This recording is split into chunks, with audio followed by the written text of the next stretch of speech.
Hey everybody, welcome back to Northernlion Plays, The Binding of Isaac Afterbirth Plus. Some embarrassing runs lately. I'm not proud of them. But you know what? We get a chance to be Eden yet again. ML7T72XN. You know, I like the stance. I'm doing an aggregate, an analysis of the statistics right now. Speed's fine. Rate of fire is below where I'd like it to be. And not just, you know, at the risk of sounding ridiculous. You know, it's not just, you know, it's worse than 1. Hey, I'll take that. Damage is really good, though. The damage compensates for the rate of fire. You know, like... Here's the thing. I don't know how to use Friendly Ball. And I'm worried that, you know, it's not that an old dog can never learn new tricks. It's more like maybe an old dog doesn't have to learn new tricks because he knows that there's probably going to be a guppy's head in the first deal with the devil, you know what I mean? So I created a bomb lord. Okay, that not a high priority target for us to get. You know, if I could say polite things, and I will, about Pokeball, it's one of the items in Isaac that best shows off user skill. At the end of the day, the better you are, the better you're likely going to do with Pokeball. Which is why I'm leaving it behind, because I've been playing like garbage lately. Anyway, I just read some interesting news. If you haven't seen Breaking Bad, I'm not going to spoil the series of Breaking Bad for you, but I just saw AMC has announced there will be a new, not season, but a new movie that is a direct sequel to Breaking Bad. It'll be airing on AMC, first Netflix, then AMC, I should say. Get it right. Because Netflix, they got that Better Call Saul money, right? Either way, I don't know how I feel about this. How do you feel about this? Breaking Bad, genuinely, I know it gets CJ'd, as we were talking about in the last episode, or 2 episodes ago. Breaking Bad is legitimately probably the best television show I've ever seen. Is it my favorite television show? I don't know. It honestly might be up there. You have to accept, you know, at the end of the day, I was in the right demo to watch Breaking Bad. You know, I was that show probably did best amongst young men, you know, that were in their 20s in the 2010s. I don't know why I did that to the theme of, or to the tune of Country Roads. Who were 20 in the 2010s? Vince Gilligan, Bryan Cranston, Aaron Paul, Anna Gunn. That's right, I can name 4 actors and actresses from the Breaking Bad universe. Don't forget about Dean Norris. Doesn't really work as well. But anyway, you know, it's the same way, like, I bet in, like, 1940, well, I don't know when the movie came out. Let's say, I bet in 1950, if you were, like, you know, somebody asked you, what's your favorite movie? You were, like, a 25-year-old dude, you'd probably be like, Casablanca. And then some, you know, hipster in a beret smoking a long corncob pipe would be like, I knew you were gonna say that. Oh, you've never seen Buster Keaton, huh? Oh, these young kids loving Casablanca. Gone with the Wind. Anyway, you get the idea. Then when you're 70, you're like, what's your favorite movie? Casablanca. That makes sense. It's a classic. Plus, you're old. That's a movie for old people, Grandpa. Why don't you watch something new like Vin Diesel's Triple X? Xander Cage. Stop thinking, here's looking at you, kids. Start thinking PlayStation. Anyway, I'm just saying, I understand the... You know, you might be like, well, of course you would think this is one of the best shows ever made. You were in the demo. I was in the demo. That being said, I wouldn't say it rubs me the wrong way. But I'm just like, you know, do we really need to have a sequel to everything? And I just want to caution you, because I know that some people are like, you know, well, you're a fan of the Marvel Cinematic Universe. Are you one to talk? Well, I don't know if that really serves as a rebuttal. You know, that's what we call whataboutism. Like that song, you know. What about us? What about Doctor Strange? Wait, what about Doctor Strange, Iron Man, and Black Panther? What about... Okay, I think that's by Pink. I don't know. I have to give credit where credit's due. Okay, get dusted, man. If you don't listen to Top 40, well, it's called music. Look it up, sweetheart. Regardless, sure, yes, obviously those are highly sequelized. But what Marvel does not really do is lie to you and be like, hey, here's a complete story. And then 8 years later, they're like, hey, you know that thing? We're going back to the well. Or they haven't done it yet. They're kind of like shameless about it. Like, you know what's going on, I guess. Breaking Bad was its own complete story. I will say, I trust Vince Gilligan is returning. Is more just a jumping off point for me to talk about, you know, the theme of sequels. Excuse me, sir. I'm not doubting, man, that we still haven't been to the item room here. I'm not doubting its quality. I'm not doubting that it'll be good. I just kind of like, even if it's good, I guess I'm just a curmudgeon about it, you know? I'm just a grump. Or not so grump. And I'm like, you know, we should just let the story lie. But I guess there's loose ends that could be tied up, and I'm trusting them to not just make this another Walking Dead situation. You know, where they're like, you know, season 45 of The Walking Dead. Rick Grimes' grandson is dead. Just kidding. Here's a flashback of Shane. Remember him? Let me ask you something. I'll be, you know, honest. I haven't watched the... I'm not crapping on anything that people enjoy. Hate to not get a deal with the devil there because of the boss layout. But either way, if you like watching The Walking Dead, I understand. Because I watch Game of Thrones. I'm very excited for it to come back and resolve the story. The last season of Game of Thrones, and, you know, I'll disagree with anybody who says otherwise. I enjoyed watching it, but it was not great, in my opinion, and it was a marked loss of quality as compared to the early seasons. The earlier seasons, I should say. You know, the conventional wisdom, I actually agree with. I agree with the internet knee-jerk reaction to the last Game of Thrones season, that it was a cut below the seasons that came previous. Couple of episodes, and especially there's a few scenes of that season that are expertly shot, but the overall story was much less sensical, in my opinion. And I don't mean sensical in the sense that, like, you know, we're talking about mythical creatures and stuff like that. I mean, like, the motivations the characters have make no sense, and some of the narrative decisions. I mean, I just don't understand why I had to play up the feud between X and Y when, you know, if they were colluding the whole time, then what is it? You know, you get the idea. I'm trying to be non-specific as to not spoil anything, but regardless, just felt that was the first time I ever felt like that show was lying to the audience just to trick them instead of planting the seeds of something that made sense from a narrative standpoint. But I don't want to get off on that, because actually I do like the show. I think the show it's a spectacle, at the very least. I can't believe we actually got our deal with the devil. My confidence is running at an all-time low. And then I can't believe the deal with the devil would spit in my face like that and give me garbage. That being said, check it out, boys. Golden mega bombs. Life is good. I also have a sneaking suspicion. This is our item room. Yo. Now we're cooking. Trying to find a spirit heart. This being the secret room is real valuable. Yo. At least they're not bad, but they could have been better. Because now we get to go in here for free. And we get a whole spirit heart all to ourselves. I'll also say, you know, in regards to the Breaking Bad sequel sort of situation, I'm like the opposite in this situation.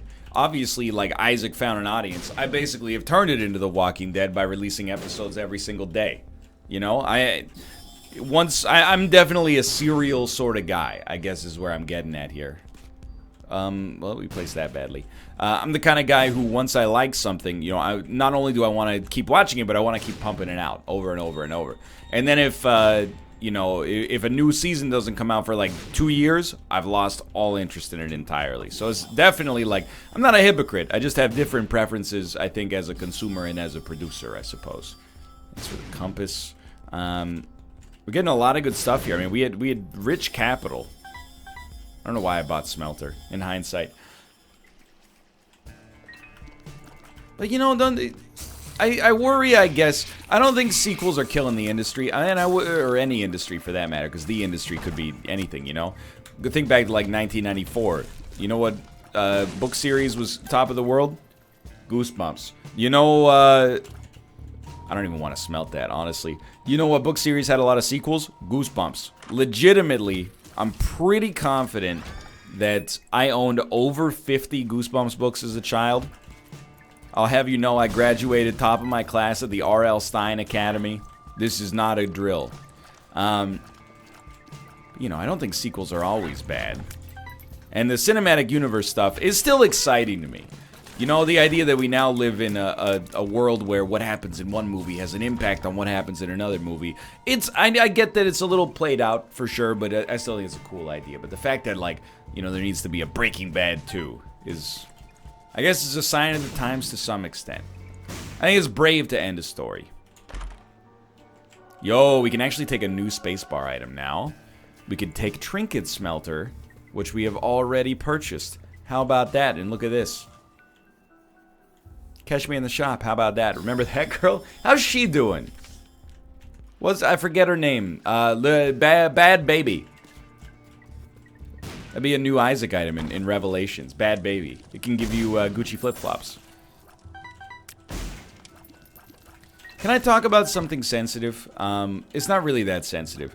Did you guys see the video of, it was taken in Toronto, of that idiot? And I feel like I don't need to justify myself, but that idiot throwing the deck chair or the patio chair off like the 30th floor window in that condominium in Toronto onto the Gardner Expressway, which is like a super busy, like basically interstate level highway. The fact, I don't know where I want to go with this. I'm very much not like, oh, kids these days are always on the Instagrams, on their cell phones, blah, blah, blah, blah, blah.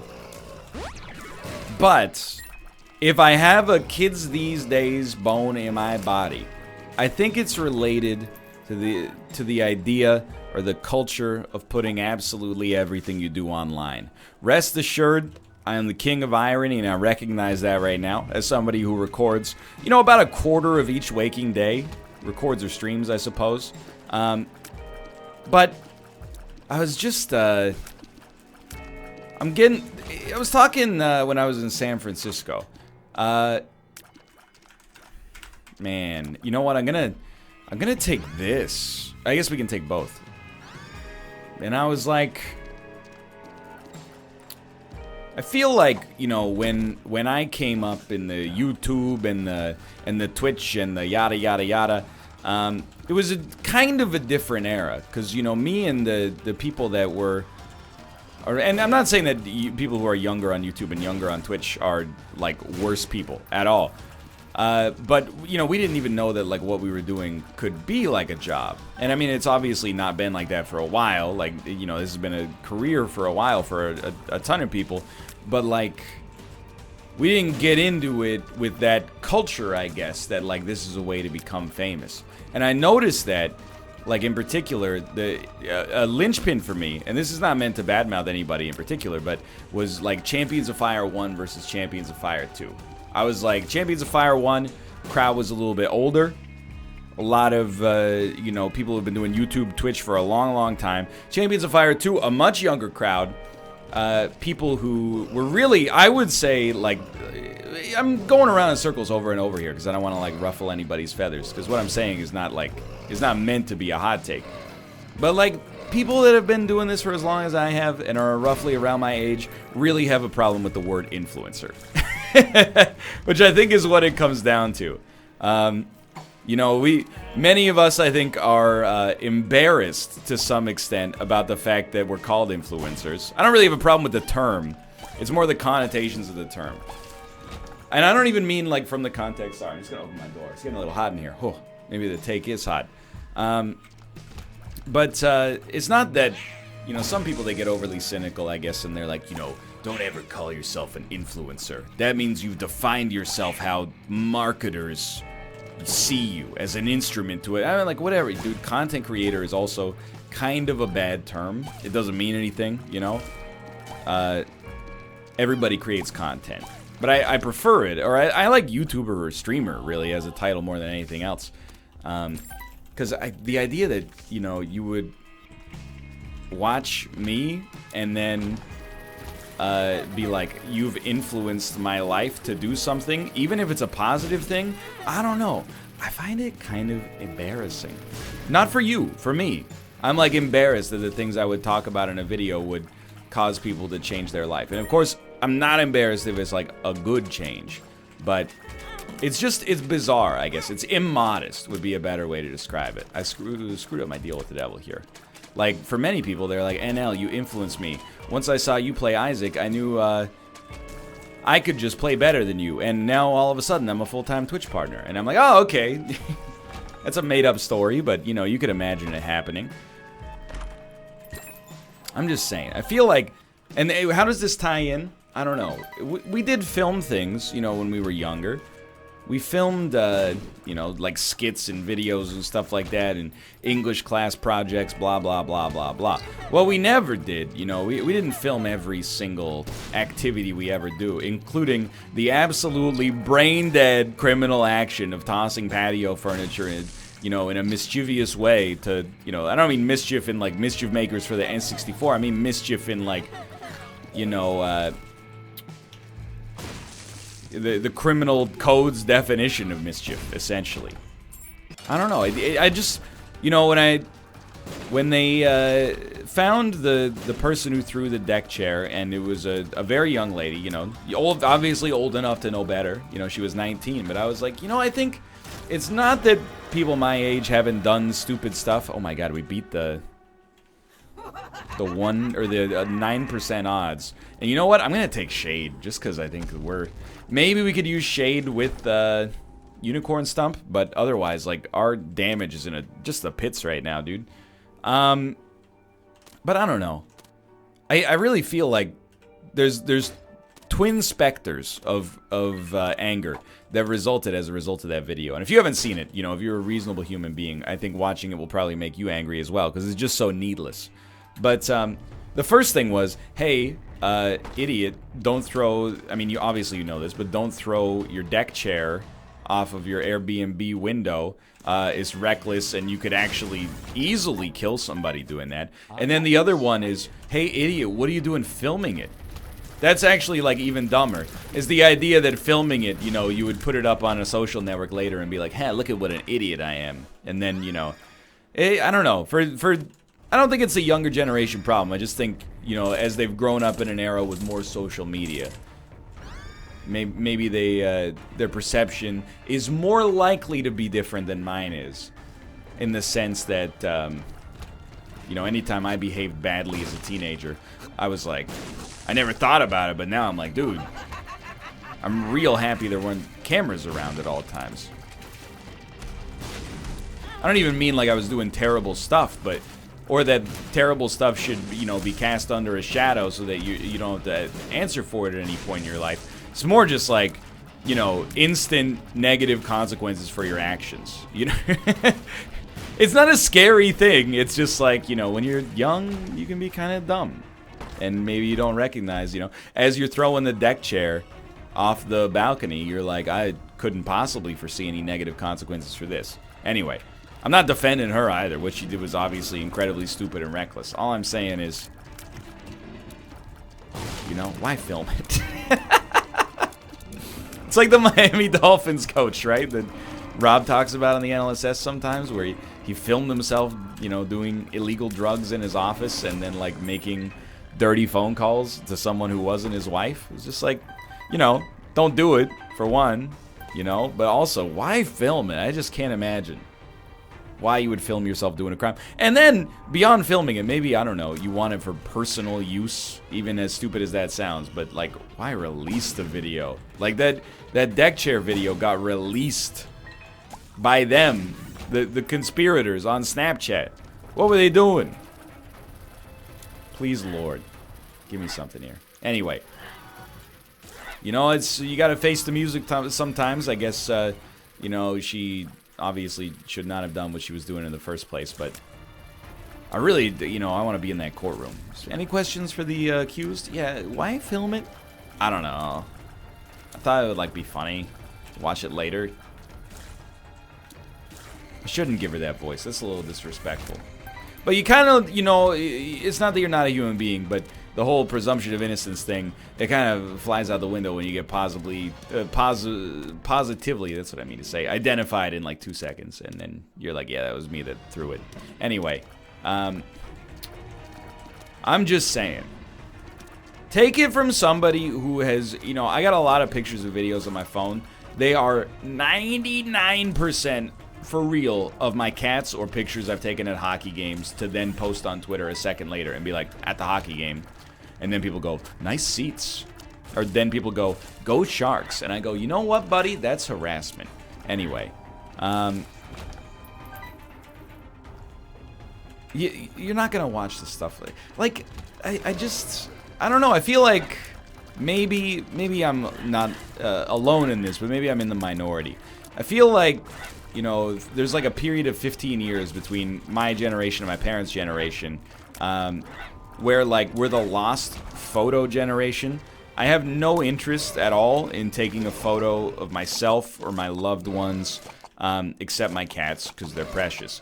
But, you know, I don't want to take a video of a concert that I'm at. Like, none of this, I mean, you're never going to watch it later, you know? At least that's my experience, is you're never going to watch it. Especially, like, you ever hear somebody's concert video? It's horrible. It's like the microphone quality is abysmal, and well, that answers that question. The microphone quality is abysmal, and you know, you can't hear anything, and the lighting's bad, and the phone's bobbing up and down because they're jumping, and the kids with their hip hop and their rhythm and blues. Back in my day, you picked one or the other. No, I just mean, like, here's the thing: if you take like a 2-minute video and then you send it to your friends and go, check it out, I'm at the Shawn Mendes concert, I would first say, who's Shawn Mendes? Do you mean Sean Paul, reggae superstar? But then I'd be like, okay, cool. But the people who, like, hold their phones out and film literally, like, the entire concert, what are you thinking? I just don't understand. Like, when we were at the World Junior Games, there were people there that would, like, pull their cell phone out and then film the entire game on their cell phone from their seat. I just literally cannot imagine a use case. Here's the thing: if you're like a scout or something, which is the only thing I could even think of, you're gonna have access to higher quality footage than something you took from a cell phone, you know, from your seat in 109. You know, I just don't understand. You know, I don't mind you getting a little video for a social credit, like stinger. You know, like, hey, check it out, nerds. My life's better than yours because I'm at this hockey game. And you post it on Facebook and people go, oh, I'm sad. But then they post, hey, good for you. That's like that's fine. That's just the way of the world. But when you film a 2-hour hockey game on your cellular telephone, first off, don't you have other stuff stored on that thing? Anytime I download an album on Google Play Music, I gotta delete like 30 photos. I should probably get a new phone. I haven't gotten one in a couple of years. That's a different subject, though. You know, all our throwaway culture, planned obsolescence, blah, blah. I'm not going to get into that. Well, maybe I will. Here's the thing. My phone works, so I don't want to get a new one. The only thing, I want, like, 2 things out of a phone. More battery life and more storage space. That's really what it comes down to. And my phone's battery life is fine. My phone's storage space is not fine, but I could clean that myself. I don't need to buy a new phone just to experience it. Oh, but if you touch your phone to somebody else's phone, you can exchange contact information. That's alright. I don't ever want to be called on my telephone. Or texted, for that matter.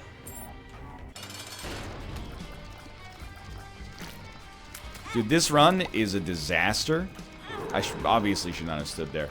And I want to say, this one is actually not my fault. That is, but, like, for real, there's not a whole heck of a lot we can do about this situation. You know, except deal with, or play with the cards we're dealt, essentially. Our best damage dealer, I never thought I'd say it, has been Shade. And then we're on Necropolis 1. We have not gotten a damage or a tears upgrade over the course of those floors. Our deal with the devil was Shade. We got a lot of shop items. Like, don't get me wrong, I'm pretty stoked about that. And who knows what happens with the, you know, the crooked penny here. But this, I mean, just the fact that it takes you 23 minutes to get here should tell you everything you need to know. So, okay, Binky, yo, I'm a genius. Binky. All of a sudden, we've more than doubled our rate of fire. Experimental treatment, okay? Experimental, I mean, they're all going to be the same. And they've all been good, for the record. Oh my god, they were all amazing. I wonder if it doubled it based on the fact, or if it doubled one that was destined to give us stats in one area, and that's why we continue to get more and more stats in that area. Anyway, we're extremely tiny. I didn't realize, but I think that's a result of Binky. That was a hilarious roll. And, dude, I feel, like, obviously, in hindsight, I feel no regret. Because, you know, we got really important stats out of that. But I also feel like we didn't do anything even conceptually ill-advised. Because this run was going nowhere fast. So I really think we, you know, you take a stab at greatness. And, you know, we got 7 items. I don't know why we didn't get 8, but we got 7 items instead of 1. So, as... You know, we basically just doubled the amount of boss items that we would get from an entire run. And they were all greats. So, you know, when you're on a roll, you're on a roll. We're not on a roll, so we're trying to get on a roll. I actually would love to see more bombs as well. I got a taste for our bombs.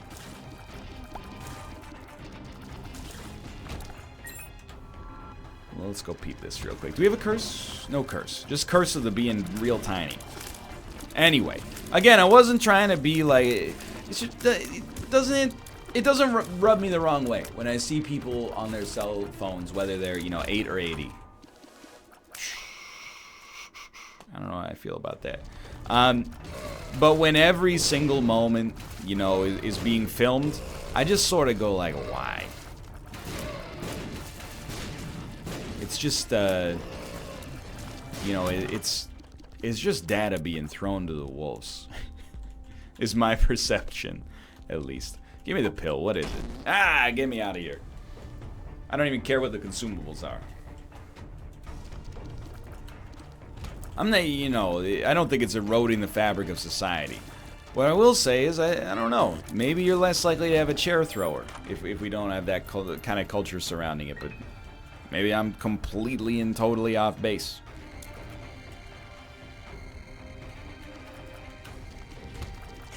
Also, everyone said she was intoxicated, but the video was supposedly taken at like 9 in the morning. I'm not saying that, you know, the alcohol doesn't work before the afternoon. I'm just saying. That's a little early. One of many bad decisions maybe she made on that day. And it reminds me of watching Court Justice. It's amazing to me... And they go over the stats in the show. You know, whenever I think of, like, court, I always think of essentially high-profile trials. You know, murder trials. Because I watch way too much true crime stuff. The vast majority of cases that come through, apparently, Australian court, but maybe every court, essentially boil down to, I was drunk and did something stupid. There are other ones, you know, possession of drugs, for example. And of course, you know, there are murder trials and stuff like that. There's every single trial or every single episode of that show that I've watched has had at least 2 or 3 trials that were like, yeah, I drank too much, and then, you know, one thing led to another, and then I peed on a poker machine. This is something shat on a turtle. Bookworm is good. Thanks for the penny. Nerd. So we could do this floor over again. You know, being that we're 27 minutes into the run and we're on the depths too, I'm probably not going to use the Fool card to take me out and then go for a Forget-Me-Now. Or a 5 dice room, rather. I'm enjoying the fact that we have relative strength for the first time in this entire run. And it was due pretty much entirely to our own, I don't want to say ingenuity, but let's say, you know, cojones.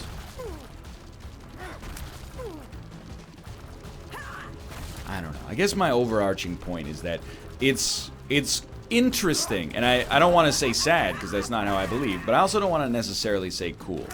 It's interesting that I think, like, the upcoming generation, 67% missed, huh?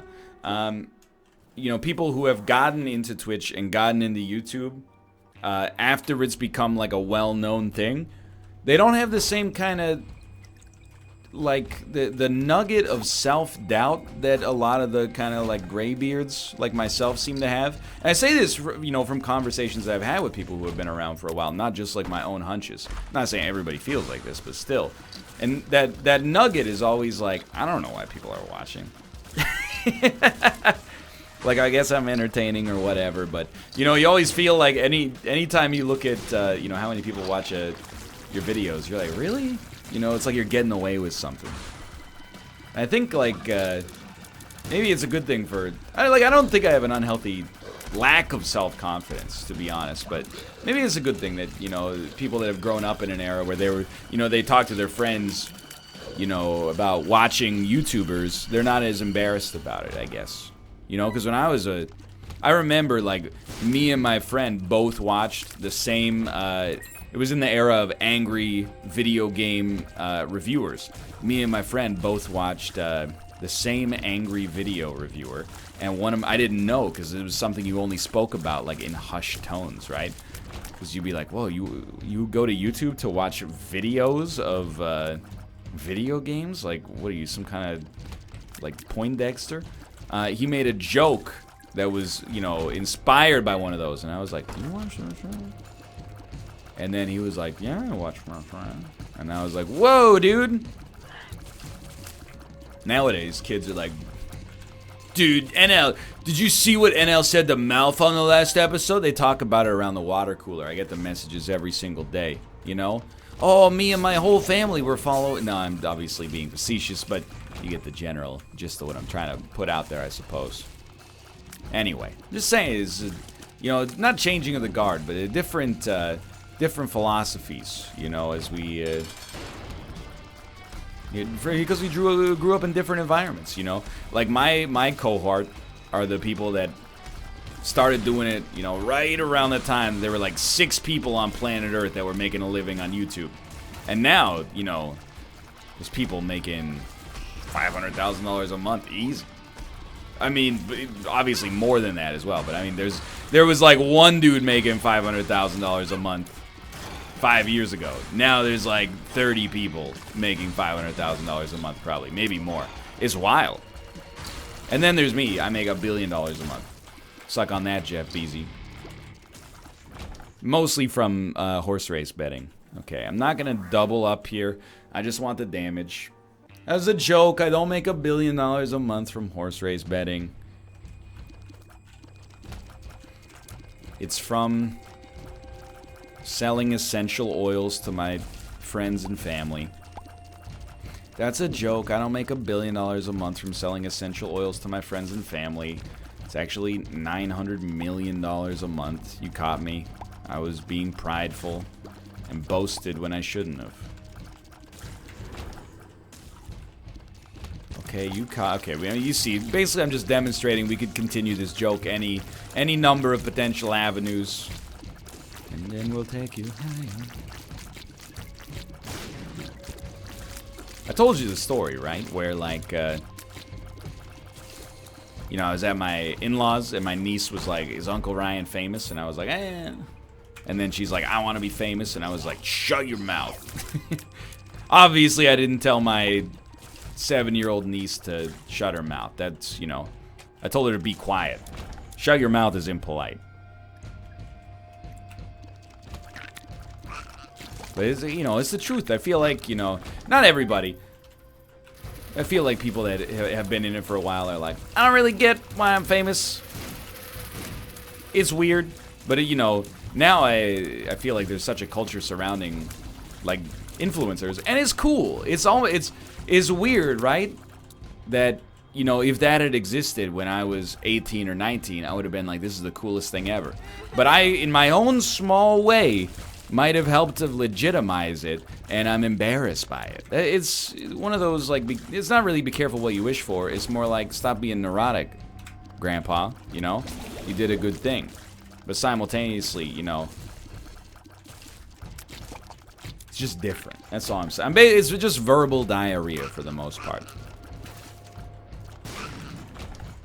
One of those, the dangers of an Isaac episode, where you get yourself locked into a conversational topic where you've said everything meaty you need to say, but you're only on the womb 2. So how do you pivot out of that? You guys see the newest Big Chungus meme? No, I don't like to shy away from you know, real talk, because I trust my audience, and I trust myself to be able to handle it in a mature way. Plus, you know, when I look at the YouTube dashboard and I see recent comments, very few recent comments tend to be, hey, you know, he's an idiot and I disagree with him. The vast majority are still like, at 24:31, he paid 3 cents for a key when he had a plethora of bombs and could have just bombed a rock and gotten a key instead. Anyway, this run is certainly not bad. We should win. I feel like maybe it wasn't wise for us to start with Brimstone and Guppy today. It's created a situation in which, you know, I feel like I'm owed better items than I actually, you know, would normally get on this. I got highway blindness, but, you know, all we can really do is, you know, win this run. Let's go. Make it through. And then, you know, come back with, I don't want to say a better attitude, but an attitude more conducive to sustainable Isaac play in the future. And we've really, I mean, usually the mom fight is probably pretty close to the halfway point at any given run. We're not here. Like this, the mom fight was like 85% of the way through this run. Win, lose, or draw. We'll go back for that, of course.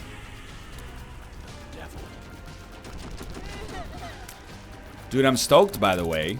I didn't mention it. I mentioned this not just to hold myself accountable. Here's the thing. I have very realistic aspirations regarding Jeopardy. I'm good at trivia.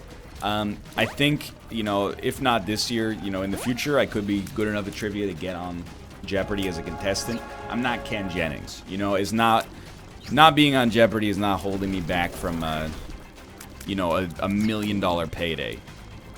You know, maybe I could get on the show, is where I'm at right now. But the online test happens in early April, so I'm looking forward. You know I'm going to be doing the online test. I've heard the online test is very, very difficult. I have no expectations except to show up and you know, see if the chips fall in a good area. The way I understand it, if the online test, if you do very well, you get invited to the audition. If at the audition you impress the people, not just from a competency standpoint, but also from like a, you know, hey, you got any interesting stories? Tell Alex Trebek about the time you accidentally, you know, wore 2 wrong socks to your wedding. Dang, shouldn't have done that one. Then you get a chance to go on the show. Just to do trivia is fun. So, you know, it's still 2 months away. I'm not really like practicing. What I'm doing is hoping that the online test largely hits on categories of which I'm already familiar. But I'm not blowing smoke up your butt. It's not my lifelong aspiration to be on Jeopardy, but I would love to give it a try. I think it would be a lot of fun. Now that's something that needs to be filmed. But it does require doing well on the online test. And no amount of social media brigading would convince Sony Pictures Entertainment otherwise, and I'm glad it's that way, you know? I don't want to go on another extended Jeopardy bit, but, you know, the idea is very simple. You know, everybody that's on Jeopardy has already been pre-screened to be, you know, extremely knowledgeable. So even when you see people say things like, you know, there's a picture of Uncle Cracker, and they say, who is Kid Cudi? you gotta recognize, you know, in their own domain, they're probably a genius. Smarter than you, anyway. I didn't go back for the heart on the last floor.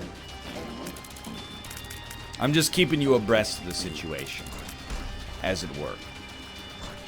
What is our respawn? It's, Lazarus, right? So that, basically, when I said it's Lazarus, what I mean is nothing special. And to be fair, the only respawns that would be special right now are, Dark Judas for double damage. That would be real nice. And then alternatively, Blue Baby, oftentimes you don't want to invoke that respawn because it puts you on blue hearts for the rest of your run. But if you're like 2 rooms away from the final boss and you just need some HP, like, that's how you do it. I'm hoping, I mean, we have 3.5. We shouldn't need to worry about it. But dude, imagine if we'd been able to double the items we would have gotten that I've already forgotten about except for the Halo. Would have been nice. This is a guaranteed payout, but what is it gonna... Never mind, because I didn't give him the heart earlier. Osborne! Yo, thank you, Placenta. Not the first time I've said that in my life. I don't know why you're being gross. Obviously what I meant was... the item has given us HP in the past. I don't see why you're being so strange about it. You're really gonna make me kill this Teratoma? You know all that it could do is make me stronger by giving me more placental regeneration.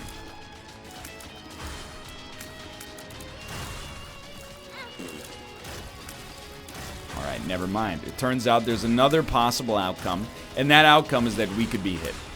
I didn't hazard to guess that that was on the table for us, and that's a little bit of hubris coming back to bite me.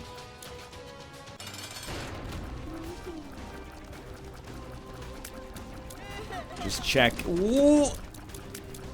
Basically, once I apply the slow, it's kind of like I have a green light to just stay in there and do as much damage as possible. Before the slow is applied, and, you know, after it expires... things get much, much more dangerous because the shots, it's not just that they reach you faster, it's that they reach you at all. So, you know, when he's slow, his shots, it looks like they'll still reach, but they're a lot easier to parse on the way in, that's for sure. The only slow we have is Little Gish. I don't even want to say this because it's going to come across way wrong, but, you know, at the end of the day, even this run, it didn't turn out that amazing.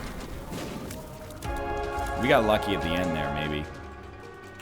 But, you know, we had that one huge boss room, and that essentially carried us the whole way, along with some bomb help. But anyway, for now, thanks for watching. I hope you guys have enjoyed the episode. If you did, click the like button. Helps out a great deal. Of course, subscribe if you want to see more in the future. For now, thanks for watching, and I will see you next time. See ya!